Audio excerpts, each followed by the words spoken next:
Alright, so pretty soon we'll be looking at that external plugin from, what's its name, NEFX, from Creative Ease. However, from Pixelon, rather. Pixelon is the company name, Creative Ease, and then NEFX is their product.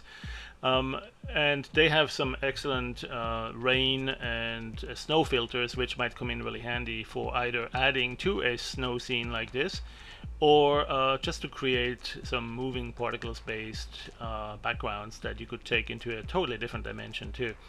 But before we do that, we need to understand a couple of techniques that will be very useful as well. One of them is if we want the snowflakes to appear behind the foreground trees. Let's say, for instance, this area here, right? This tree in the foreground. If we want to show a blizzard blowing that's really far away, we need to make sure we mask it, we protect it. And so one thing that you can do for that is simply paint your mask, your protection right on it.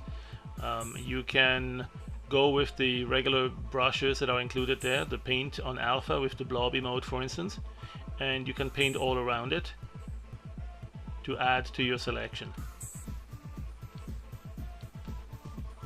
Okay, and as you do that, you can work your way around the tree so that there is some parts in the tree that remain. Maybe with the middle button you can paint in here, but you can basically select areas that remain opaque in the tree and hidden from the filters like the snowfall or others that you might apply.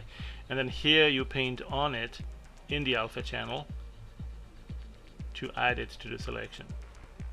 So for instance, if we go down here into the valley, and you might need to make the brush a little bit smaller, so it's important to see if this is a custom brush or an internal brush that can be scaled right away. If it's a custom brush, you'll want to make sure you allow custom brush transforms.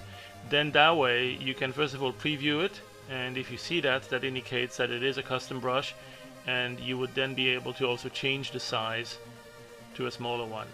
And so here with the left button you can add to the selection, and if you go too far into the trees you can use the right button to remove from that selection.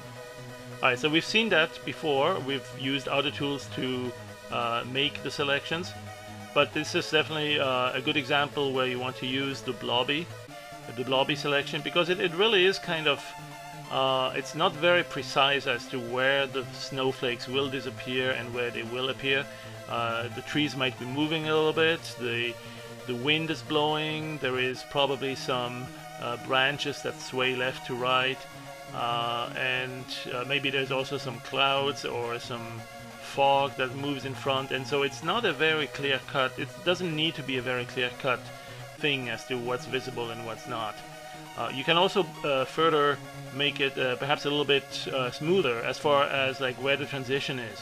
Right, and for that, of course, we'll go into the selection tool that we've seen before, and in there you can first of all store the current selection just to get a snapshot of what is currently selected, and then you could perhaps go to the smooth tool. Where is it? Under the selection there you can go with the Gaussian blur or the box filter alpha, enable the preview there, and that allows you to blur it a little bit more.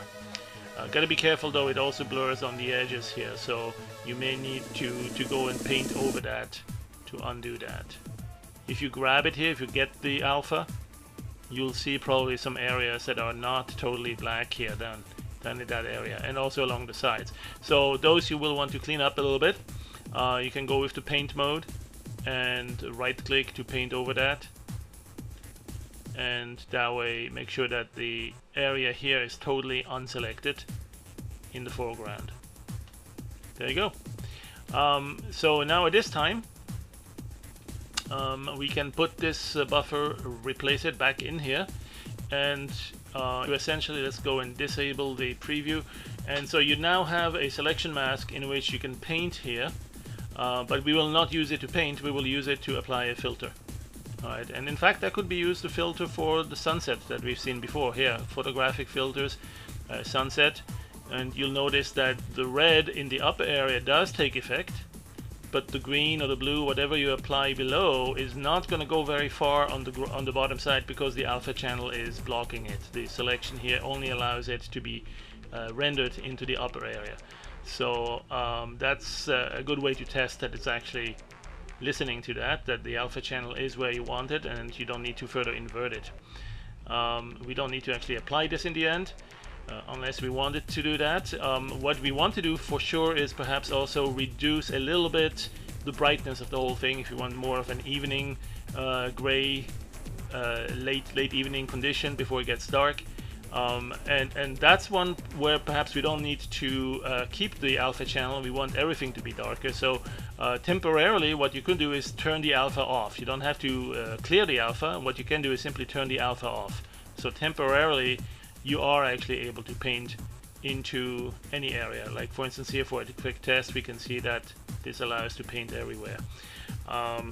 Actually that was not a really good test because it was painting in the alpha. So but what we can do also is what we really want is with the filter, let's say day for night, that will make it a little bit darker, and then we can re-enable the alpha channel. Where is it? Here under the selection mask, alpha on off, and then that way we are ready to apply the snowflakes into this background scene. Alright, so what we should do now this time is indeed go back to the where is it, the timeline. And this timeline we've seen before.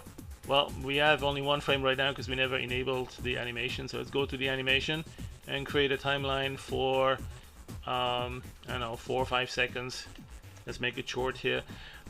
This technique you will use also if you use any effects from Pixelon, because you essentially create the placeholder with this. You create a sequence of images which happen to be initialized to all the same image. So you can see that here when you click on this toggle in the animation toolbar. You can see every single frame is identical to the others, and it's simply a copy of the frame we started from. Alright, so with that we would then go into the snowfall or other filters, and the snowfall inside the animation timeline is of course where we'll be able to do what we saw a little bit earlier. Now there are other effects you may want to consider in order to create that beautiful snow scene that we saw, and one is to combine a series of renders, some of them with a lot of snowflakes like this, but they're going to be far away, so you want them to be really small, maybe 1 pixel, that's the number right there on the side, or maybe 2. And by the way, if this window is a little bit too close, the range you're spreading in that array may not allow you to go by single units, so you may need to simply resize, grab the corners, and then you have a little bit more granularity, a little bit more resolution inside these sliders, and you can actually go to 1 or 2 or 3 precisely. So I'm gonna go for 1 here, the very small, and you better use a codec on your AVI file when you save it that actually is able to see very small pixels. You know, if you have lousy quality on the compression, there's no point in rendering down to that small size.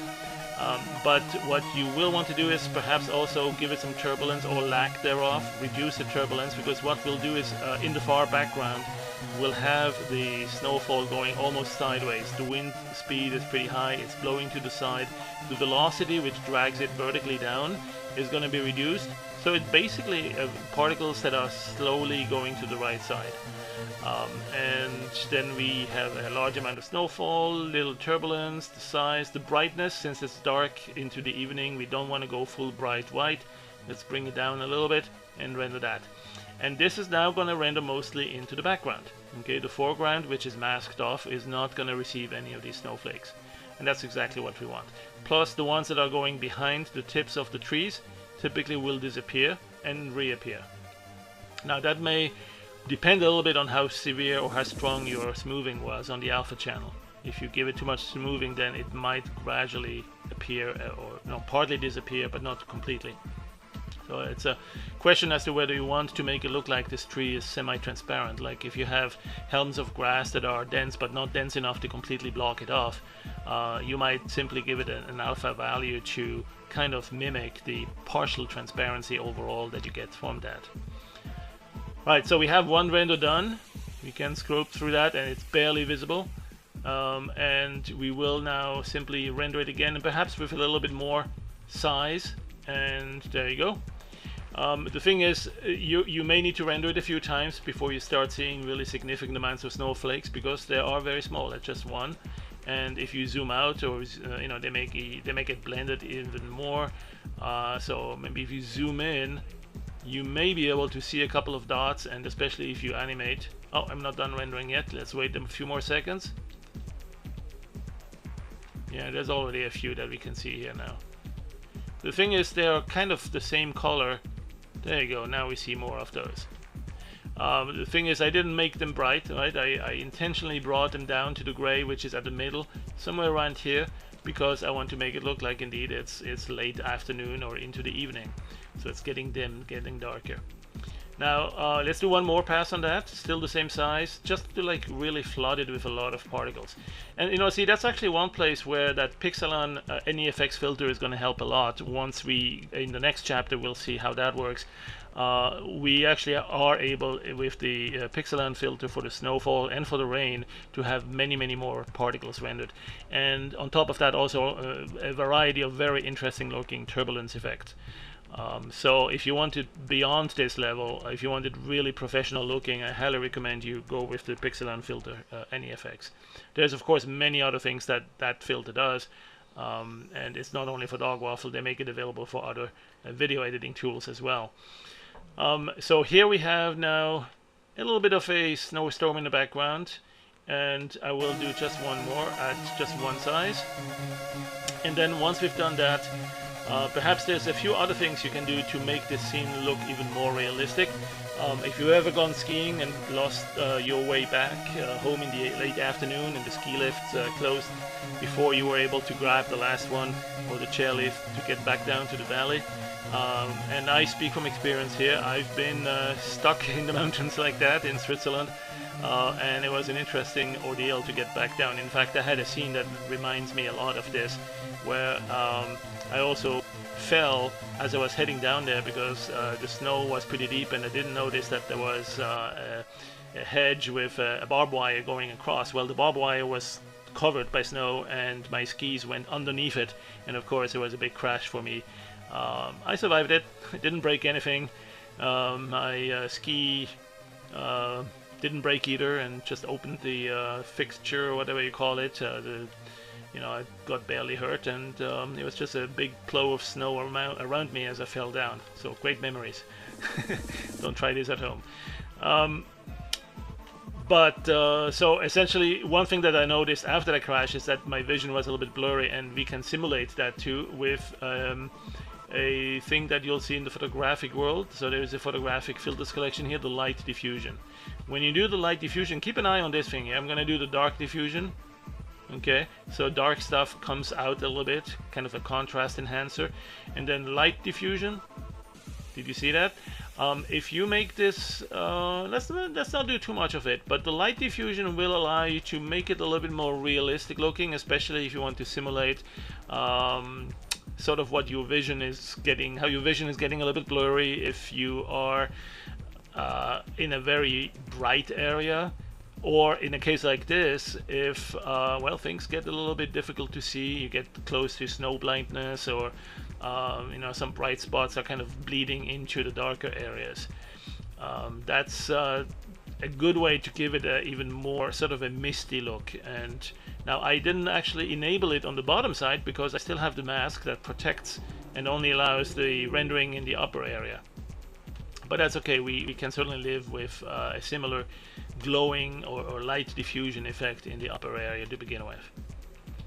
Alright, that being said, we have pretty much almost done here with the rendering, and I would say there is perhaps one more thing that we can do, and that's, in addition to the snowflakes going far away, really, you know, sideways almost, and perhaps slowly, there are some that are going to be closer to us, in front of these trees, and so for those you will want to disable the alpha channel, the selection mask. So let's go and clear it. Or before we do that, just in case we need to get back to it, let's store it and then minimize that, and then we can go and clear the alpha. And now we're able to also render some more snowflakes, and these snowflakes will be, let's see,